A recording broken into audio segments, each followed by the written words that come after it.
Halo Sobat Forum, bersama saya Puspita Chandra Dewi, inilah Forum hari ini.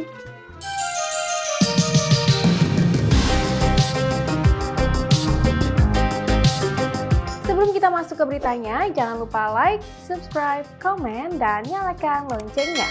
Sekarang, yuk kita ke beritanya.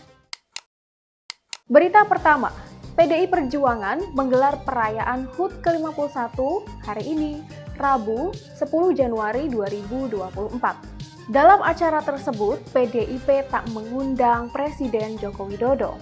Jokowi diketahui melakukan kunjungan ke 3 negara, yakni Vietnam, Filipina, dan Brunei Darussalam pada 9 hingga 14 Januari 2024. Politikus PDIP, Ciko Hakim, di Sekolah Partai Lenteng Agung, Jakarta Selatan mengatakan bahwa Jokowi juga tidak akan memberikan sambutan dalam bentuk video. Menurut Ciko, PDIP juga tidak masalah dengan ketidakhadiran Jokowi di HUT ke-51 PDIP ini. Sebab, kata dia, PDIP lahir bukan karena salah satu atau dua tokoh saja. Sementara itu, Wakil Presiden Ma'ruf Amin menghadiri HUT ke-51 PDIP. Ia hadir sebagai tamu undangan mewakili pemerintahan. Berita berikutnya, Ketua Umum PDI Perjuangan Megawati Soekarno Putri menyampaikan bahwa pemilu bukanlah alat untuk melanggengkan kekuasaan segelintir elit politik dengan segala cara. Megawati saat menyampaikan pidato politik di HUT ke-51 PDIP di Sekolah PDIP Lenteng Agung, Jakarta Selatan pada Rabu 10 Januari mengatakan bahwa kekuasaan itu tidak bisa langgeng. Ada masanya berhenti apapun jabatannya. Kata Mega, yang langgeng hanyalah kekuasaan Tuhan. Presiden kelima Republik Indonesia tersebut juga mengatakan bahwa arah pemilu 2024 ini mengalami pergeseran. Menurutnya, ada berbagai intimidasi dari aparat yang menimbulkan kegelisahan di tengah masyarakat. Meski begitu, Megawati mengaku bersyukur karena masyarakat masih memiliki kekuatan nurani untuk tetap bersuara. Megawati menegaskan dirinya mengetahui siapa pelaku yang mengintimidasi masyarakat. Kemudian, dia berpesan agar tidak ada yang merasa paling berkuasa, sebab kekuasaan sepenuhnya berada di tangan rakyat.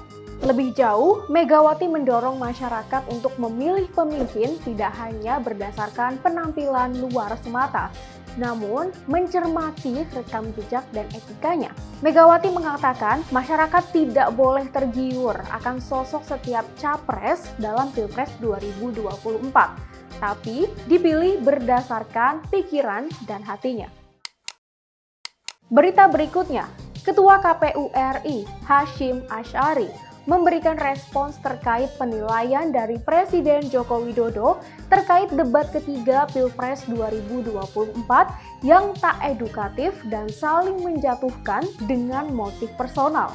Hasyim menegaskan bahwa pihak penyelenggara tidak berwenang untuk menilai substansi dalam debat Pilpres 2024. Ia juga mengatakan format yang disepakati adalah debat dengan 6 segmen. Pembagiannya adalah segmen pertama dengan menyampaikan visi misi program. Segmen kedua dan ketiga untuk menjawab pertanyaan dari panelis. Segmen keempat dan kelima untuk para peserta debat saling tanya jawab. Dan segmen keenam untuk peserta memberikan penutup. Hasyim juga menambahkan, debat ini termasuk salah satu metode kampanye agar masyarakat mempunyai kewenangan untuk dapat menilai kualitas debat. Debat edukatif atau tidak, jawaban atau pertanyaan yang dilayangkan sesuai tema atau tidak, masyarakat yang dapat menilai. Tetapi KPU tidak akan memberikan komentar terkait substansi debat. Hasyim menjelaskan bahwa format debat keempat dan kelima Pilpres 2024 tidak akan berubah dan format debat Pilpres ini juga telah disepakati oleh pihak tim pasangan calon dan televisi penyelenggara. Namun tidak menutup kemungkinan adanya penambahan debat. Tetapi menurut Hasyim, 5 kali penyelenggaraan debat sudah cukup dan dengan adanya perubahan dinilai dapat menimbulkan pertanyaan. Berita terakhir, Mario Dandi Satrio mengajukan kasasi atas vonis 12 tahun penjara dalam kasus penganiayaan berat terhadap Kristalino David Ozora. Berkas kasasi Mario telah dikirim pada 5 Desember 2023.